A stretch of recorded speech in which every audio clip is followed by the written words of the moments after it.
Hello friends, నమస్తే. Welcome to our channel. ఈరోజు నేను చేసే స్పెషల్ టేస్టీ రెసిపీ వచ్చేసి పల్లీ చాట్. స్ట్రీట్ ఫుడ్ స్టైల్లో బండి మీద అమ్మే పల్లీ చాట్ కన్నా కూడా చాలా బాగుంటుందండి ఈ recipe. Very healthy and tasty పల్లీ చాట్ ఎలా రెడీ చేయాలి ప్రాసెస్ అయితే చూసేద్దాం పదండి. ముందుగా 1 కప్పు పల్లీలని తీసుకుంటున్నానండి. మీ దగ్గర పచ్చి వేరుశనగలు ఉంటే అవి తీసుకోండి, చాలా బాగుంటుంది టేస్ట్. ఇలా తీసుకున్న పల్లీలని సరిపడా వాటర్ పోసి నానబెట్టాలి. ఇవి ఓవర్ నైట్ నానబెట్టాలండి. మీకు టైం లేదు అంటే హాట్ వాటర్ పోసి ఒక 4 గంటలు నానబెట్టండి, కరెక్ట్గా సరిపోతుంది. చూడండి, ఇప్పుడు ఓవర్ నైట్ అయితే ఈ వేరుశనగలు నానబెట్టానండి. ఇప్పుడు వీటిని తీసుకుని చేతితో ఒక్కసారి ఇలా స్మాష్ చేస్తే తొక్క అనేది సెపరేట్ అవుతుందండి.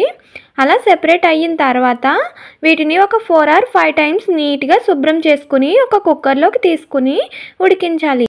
చూడండి, ఇప్పుడు ఇలా కుక్కర్లోకి తీసుకున్న తర్వాత 1 కప్పు పల్లీలు తీసుకున్నాను కదండి, అదే కప్పుతో 2 కప్పుల వాటర్ వేస్తే పర్ఫెక్ట్గా సరిపోతుంది వాటర్. ఇలా 2 కప్పుల వాటర్ పోసుకుని 2 టేబుల్ స్పూన్ల సాల్ట్ అయితే యాడ్ చేసి ఉడికించాలండి. సాల్ట్ అయితే కొంచెం ఎక్కువే పడుతుంది, చూసుకుని వేసుకోండి. ఒక 4 or 5 విజిల్స్ వచ్చే వరకు ఉడికించండి. పర్ఫెక్ట్గా మొత్తం ఇక్కడే ఉడికిపోవాలండి వేరుశనగలు. చూడండి, నాకైతే 5 విజిల్స్ వచ్చే వరకు ఉడికించాను, పర్ఫెక్ట్గా సరిపోయింది. ఈ పల్లీలు హెల్త్కి చాలా మంచిదండి.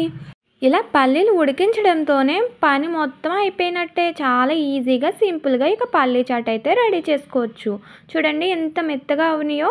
ఇలా ఉడికించుకున్న పల్లీలని ఒక ప్లేట్లోకి అయితే తీసేసుకోండి. ఇలా ప్లేట్లోకి తీసుకున్న వాటిలో ఇంగ్రీడియంట్స్ అయితే యాడ్ చేసుకుందాం. చాలా బాగుంటుందండి, ట్రస్ట్ మీ.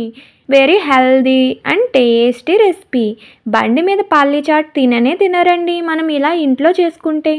చూడండి, ఇప్పుడు ఈ పల్లీల్లోకి 2 కప్పుల ఆనియన్స్, ఒక పెద్ద సైజు ఉల్లిపాయ అయితే కరెక్ట్గా సరిపోతుందండి. అలానే 1 cup tomato pieces, 1 cup carrot. మీకు ఇంట్రెస్ట్ ఉంది, నచ్చుతుంది, పిల్లలు తింటారు అంటే బీట్రూట్ కూడా యాడ్ చేసుకోండి. అలానే కొత్తిమీర, రుచికి సరిపడినంత సాల్ట్. పల్లీలు ఉడికించేటప్పుడు సాల్ట్ వేసుకున్నాం కదండి, చూసుకుని పర్ఫెక్ట్గా వేసుకోండి. రుచికి సరిపడినంత సాల్ట్, అలానే కారం, 1 టేబుల్ స్పూన్ చాట్ మసాలా. మీకు నచ్చుతుంది అంటే గరం మసాలా కూడా యాడ్ చేసుకోండి. అలానే 1 చెక్క నిమ్మరసం. ఈ ఇంగ్రీడియంట్స్ అన్నీ వేసిన తర్వాత అవి మిక్స్ అయ్యేలా ఒకసారి కలిపేసేయండి. అంతేనండి, ఎంతో టేస్టీ అండ్ హెల్దీ రెసిపీ పల్లీ చాట్ రెడీ. పల్లీ చాట్ అనగానే జాతరలు గుర్తొస్తున్నాయండి. ఎంతో చిన్న కప్పు ఇస్తాడు, అదే మనం ఇంట్లో రెడీ చేసుకుంటే ఇంటిళ్ళ పాది ఆనందంగా హ్యాపీగా ఎంజాయ్ చేయొచ్చు పల్లీ చాట్. ఇంకెందుకు ఆలస్యం, ఇంట్లో ట్రై చేసి ఎలా వచ్చిందో ఒక కామెంట్ చేసేసేయండి. మీ ఫ్రెండ్స్ అండ్ ఫ్యామిలీ మెంబర్స్కి షేర్ చేయండి, లైక్ చేయండి. Thank you for watching.